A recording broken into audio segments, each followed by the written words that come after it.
Yo, what is up guys, and welcome back to another league racing video on F124. We're back with PSGL around Austria, usually one of the most exciting tracks on the league racing calendar. Due to the 3 DRS zones, quite high tire wear, and yeah, really powerful undercuts, but obviously suffering from tire wear later on.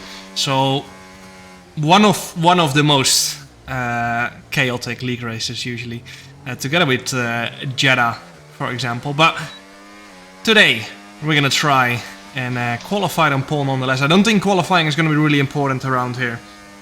Last week out we lost quite a lot of points to Brandon Lee in second place, 4 points behind us now, and yeah, we need to try and extend the lead a little bit. Danny Bresnay, our old teammate, down in P3, 8 points behind us.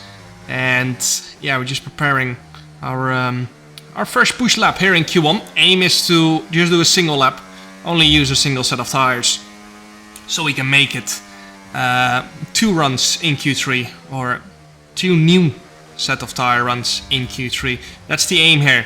So here we go then, to try and carry as much speed as possible into your flying lap. And then turn 1 is so incredibly difficult on this game. You have to clip the inside curb and carry a lot of speed. We didn't even clip it that much. You need to hit it a lot harder. You need to cut it more within the track limits, but yeah, not cut it too much, of course, because you will invalidate. You also need to hit it in the right angle due to the massive bump on the inside. Sorry if there's a little bit of background noise.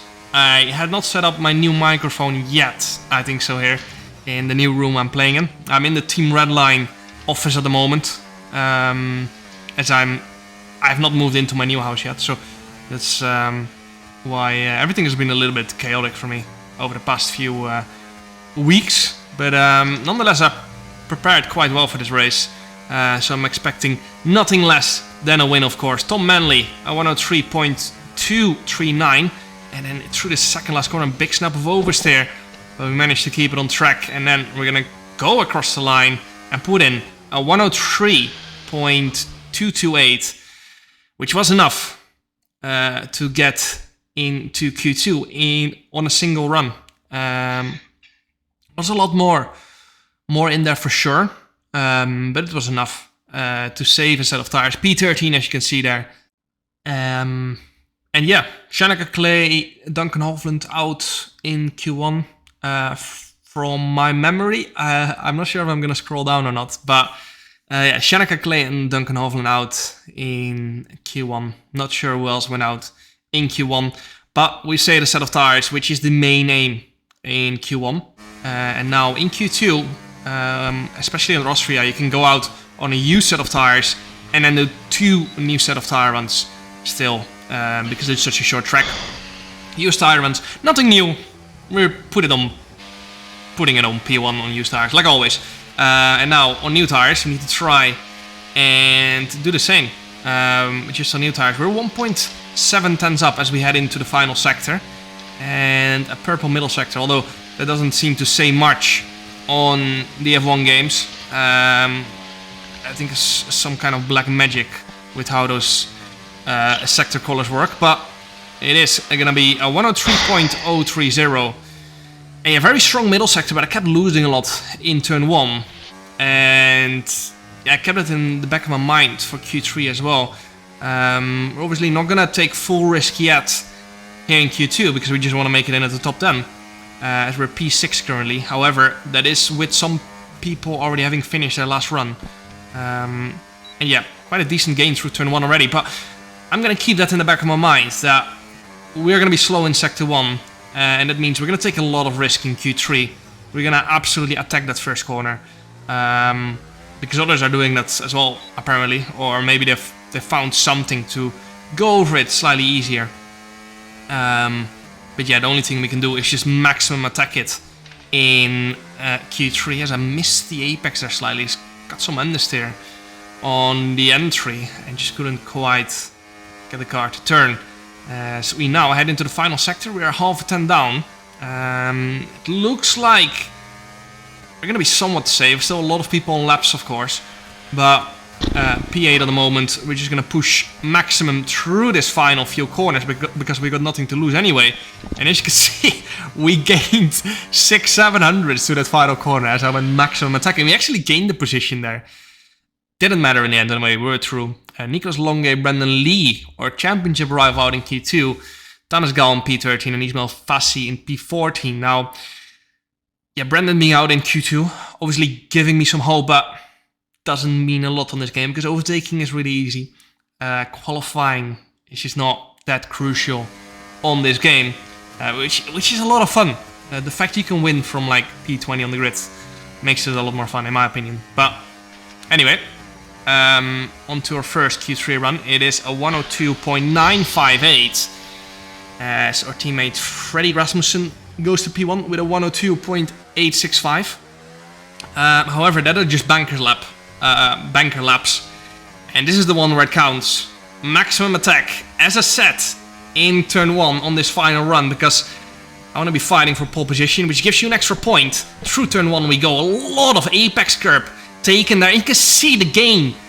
We took there 1.3 tenths gain through turn 1 alone. And that means we're in for pole position. Remember, a 102.86 is pole position at the moment. So we are in contention. And if we just keep improving like this, corner by corner, we've got a good chance in pole position here. Through the next right-hander we're going to go. Brake as late as possible. Slightly earlier than the Q2 lap. Because remember, we understeered wide. Lost half a tenth. Jake Benham to provisional pole with a 102.846. We got Joni Tormala on the inside there. No issue for us. And we're purple through the middle sector with a good first sector as well. And now, the question is, can we get that final corner that we had at the end of Q2? Because that will put us in contention for pole position. Little bit of a snap of oversteer. Lost us some time through the final corner. We go again. Rear tires just slightly dropping off, costing us half a tenth. We go to pole position, but the question is it enough with still so many people on laps? And we might have thrown away pole position there in the very final corner. I bottled last corner a little bit. And we did. P4 it is. Unfortunately, that final corner cost us pole position. Our teammate Freddy Rasmussen snatched it. Like always, Freddy's up there. I think he got 4 pole positions this PSGL season. Absolutely crazy. But yeah, P4 on the grid around Austria. That's great. That's more than enough to fight for the win. Anywhere in the top 8 is really nice. So, into the race we're gonna go.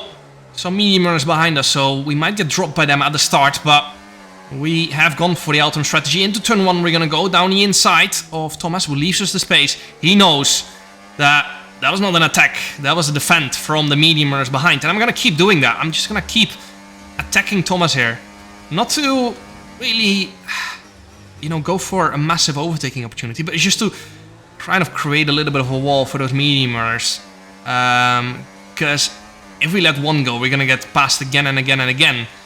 At this moment in time, I don't know how many medium runners are behind me, so I have to be careful not to get swallowed up by the field. And that's why I'm using my battery here. But Thomas going defensive now and kind of have to give up this position to Jake. And yeah, he's straight away going for the move on Thomas as well. We got Barry down our inside. Didn't quite expect him there, to be honest. And you can see Benham's wing damage. Yeah, as you can hear me say that, Jake with wing damage on the opening lap. Yeah, okay. Decided to let Barry go through as well, because at this point I knew there's only one more. My car downshifted twice. I pressed another button and my car downshifted. Yeah, I knew at this point that it was just Danny left on the medium, so he's gonna get past us. You can see we're struggling for some tire temperature here. Yeah, decided to let Danny go through here. Because our tires will come into play later on in this race. It's so easy to overtake around here that yeah, just have to be patient. Now, softest compounds around here, so even the hards are quite soft. Jake obviously struggling with that wind damage. In front of me. And dropping back. And actually, I think Barry... He's got wing damage though. He's not getting DRS at this moment in time. And that means we need to get past Jake as soon as possible, because otherwise that's going to hurt our race quite badly. We go around the outside into turn number 3. Have to be careful of Barry there. Jake was not very careful, right into the side of Barry. And now we need to try and go for a move here on Jake, because otherwise we might lose touch with the train ahead. Checo, however, has braked really deep into turn number 4, and I'm just gonna sit back because, yeah, we need to recharge the battery. Barry goes side by side with Jake into the next left-hander. Do not like each other at the moment. And yeah, Jake has gone off. Just keep in mind, Barry will get penalty for the end of the race, Liam. At this point, it looks like Barry is not going to get DRS on the next few straights. It's going to be really close, actually, at the detection point. I'm not sure at this moment in time. You can see Barry run really wide. He is getting DRS right here now, but he is flashing, and that means he's low on battery. I think he missed out on DRS. You can see he's sliding around a lot through there. And yeah, we're on a full battery. We're going to pass him here and move up to P5. And now we have that gap ahead of us as well. We need to close that as soon as possible. Purple first sector. And we're going to need another few purple sectors here because we got a half a second gap to close to Danny Bresney, who is on the mediums. So those mediums definitely faster at this point in the race. But we somehow have to catch back up to Danny. Now we do have a full battery. I was full. And that's going to help us here for sure in the next few little straights. 1.1 seconds is the gap. Danny with the fast lap at the moment. And we're going to try and take that away this lap. Or well, we're going to have to if we want to DRS. You can see I'm draining the battery as we head into the final 2 corners. And we are just about going to get DRS on the next straight.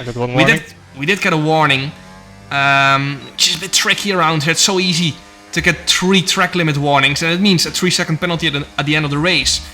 Luckily, we only have got 1 at the moment, and we still got 2 spare, but we have to be careful from here on, because it's really easy to get track limit warnings here on this track. Lap 9 then.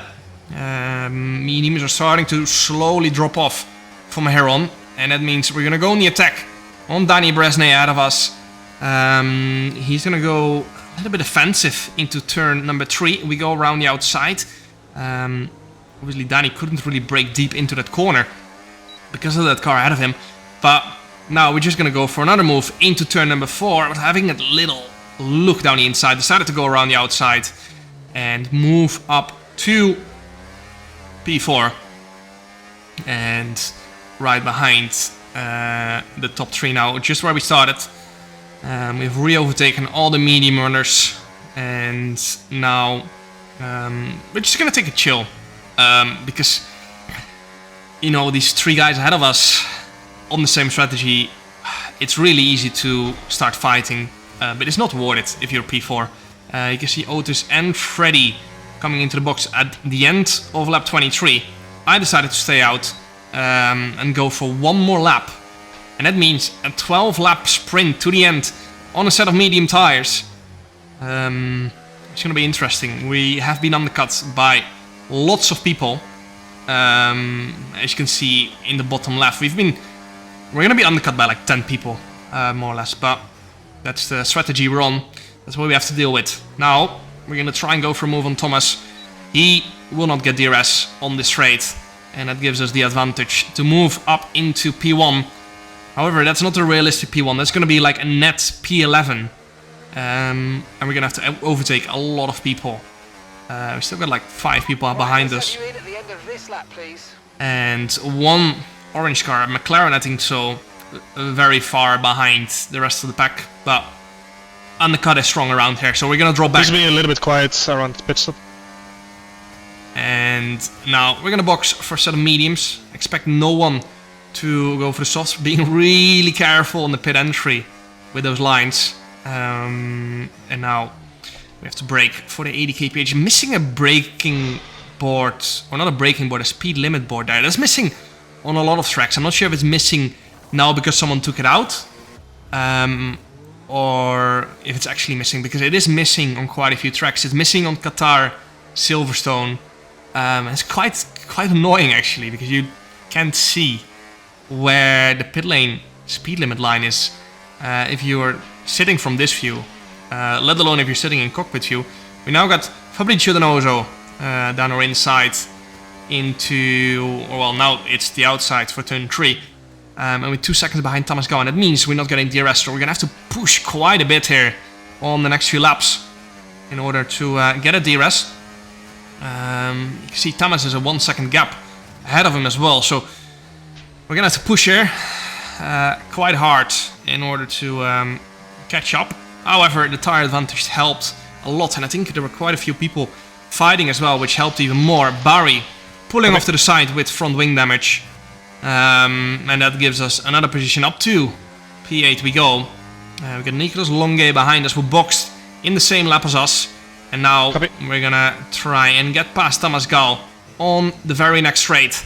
A little bit of a moment for him as his tires are starting to drop off. Barry Bormant has retired from the session, and now we're gonna go on the attack into turn number 3. We go up to P7. Thomas not really fighting that. I think he knows we've got a huge tire advantage. Purple first sector for us, and now behind Joni Tormela, who I'm not sure when he boxed. Otis in P5 and P4.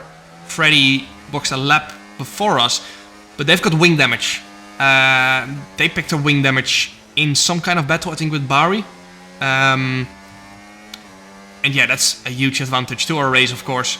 Even though we have a huge tire advantage to like the likes of Brendan Lee, who's currently in P1 after starting P12. I don't expect to be able to break the DRS. It's just the slipstream and DRS is too strong. I think you need a 1.5 second to 2 second advantage to break away from someone. So yeah, it's not possible on this level. And now we're gonna go on the attack on Joni Tormela, who is in P6. Nicolas Longue with the fast lap behind us. I was thinking of having a little look down on the inside of Otis, but he went defensive and went on the attack against Freddy instead. And yeah, Otis moving ahead up to P4 now, or at least that's what it looked like. But Freddy going on the attack against Isvan and defending his position. So recharging my battery here, and then we're gonna go again on the very next lap against Otis, and you can see the understeer he's struggling with the front wing damage he has picked up. And yeah, that's gonna cost him. Expecting him to not... 2 people with damage, so it's gonna go a little bit slowly. Not expecting him to even get points at this rate, of course, with the wing damage he has picked up. And now we're gonna go on the attack into turn 1. Otis obviously got a poor run through that final corner. And now we move up to P5. And of course, Freddy not gonna fight this with the wing damage. He knows we are on lap fresher tires, no wing damage, of course. A full battery, so up to P4 we go, and now we can go on the attack against Isvan and Danny. They are teammates though, so this is not going to be an easy task. They're going to try and work together for sure in order to try and fend me, Nicolas and Thomas off, as I think it's oh my god, Brosnan, he took out Brandon there. It's going to be between me, Nicolas and Thomas most likely towards the end of the race, unless one of these guys on all the tires can hang on in the DRS train. And now we go down the inside of 2 cars into turn number 4. Decided to back out and just let him go ahead. But Isvan, what are you doing, man? Took a really weird line on the exit there. And I think he didn't want to lead going into the DRS zone. Which, yeah, confused me a lot, because why defend the position if you don't want to lead going into the DRS zone? So yeah, now Brendan doesn't want to lead as well. Danny doesn't want to lead as well. Isvan doesn't want to lead, and this is just causing a complete shit show. And I was more than happy to lead. I did not care. I made it clean through their side by side. As you can hear me say there, I can't believe I've made it clean through there side by side, because that's a tight few corners to go side by side. But me and Brendan managed to somehow pull it off. And now we're gonna go on the attack again against Danny Bresnay into turn number 3, but we're starting to get a little bit low on battery because of this whole shit show that was created by no one wanting to lead. So yeah, we're just gonna sit back. More than happy to stay P3 for another lap. However, at the end of the lap, we've recharged our battery nearly completely, and now we're gonna go on the attack once again, because as I said, I don't care if I'm leading. Everyone wants to be P2 all the time, but it's just gonna cause a shit show and might end up costing me crucial points in the championship. So Brendan starting to draw back on those old mediums is good for us, and I just want to have a clean rest of the race. yeah, now Danny defending hard, of course. He's trying to leave a gap to Istvan ahead so that they can just be 1-2 for the rest of the race, but I've got different plans here. We go around the outside into P2, make that P1, because Istvan is about to give up this position in a second, as he does not want to be leading when we are behind him. So he's going to give up that position, and up to P1 we go. Have to recharge our battery a little bit though, but we got 4 laps of racing remaining. Everyone is going to want to be P2. So yeah, it's going to be interesting for sure. I did not want to play any DRS games here. I just want to have a clean run towards the end of the race, because even if we finish P2, we're going to gain massive points to Brandon, who's now dropped out of the top 5. And probably dropping even further, because he's on his old mediums, starting to struggle for grip. Having to use a bit of my battery there, not to get swallowed up by that DRS pack behind me. And now, you can see Thomas behind us. Each one once again attacking him. They do not want to pass me, they just want to be P2, and we've been hit. I'm not sure what happened. Hit me on the straight. Exactly there. I think it went 3 wide for a very millisecond there. But yeah, we managed to stay on track, maintain the lead. And now, we're gonna head into the final lap of this race with 2 guys behind us that have been fighting for DRS for the past 6 laps. We've been leading for the past 5 laps, more or less. And now, we are gonna have to defend as hard as we can in order to try and stay on the podium here, because DRS is so incredibly powerful. We're gonna have to go defensive early on, cover off the inside completely, brake as late as we can. I locked the rear slightly there, managed to stay out of contact, and now we are gonna get DRS on the very next straight. And there's been an incident behind us, a massive pile up behind us, 5, 6, 7 cars, but doesn't matter for us. We go around the outside into turn number 4 and manage to take the lead back. As a leading going into the final lap. Did not expect that, but we'll take it. And now, it's Duncan Hofland in P3 actually. We went out in Q1, and that's what I said earlier on. Anyone can win from the top 20, basically. Everyone on the grid. It doesn't really matter where you start if you drive a good race. And now, we are gonna win our 2nd race of the season in PSGL. The first person, or the first time. Nice. There's been a double win in PSGL this season, or first time someone has won 2 races, so we'll take that. Let's hope next week we can get the pole position as well, you know. We've been qualifying well lately. Of course, Mexico we didn't, but that was poor prep. So yeah, let's try and get a pole position at least once this season. I really want that. I'm really going to be pushing every Q3 to the absolute limit. Don't care if we're going to invalidate a few times. I'm going to absolutely send it every Q3 from here on, in the hopes we can snatch away a pole position. That's the aim for the rest of the season, obviously to win the championship as well. But after today, we've gained massively in the title race, because Brendan finished outside of the points, which means we gain a full 16 points in the championship. Different point system to Real F1 and PSGL. So, yeah, let's hope we can get a pole position next week. That's the aim. Hope you guys enjoyed. Make sure to like, subscribe, and see you guys next time. Ciao.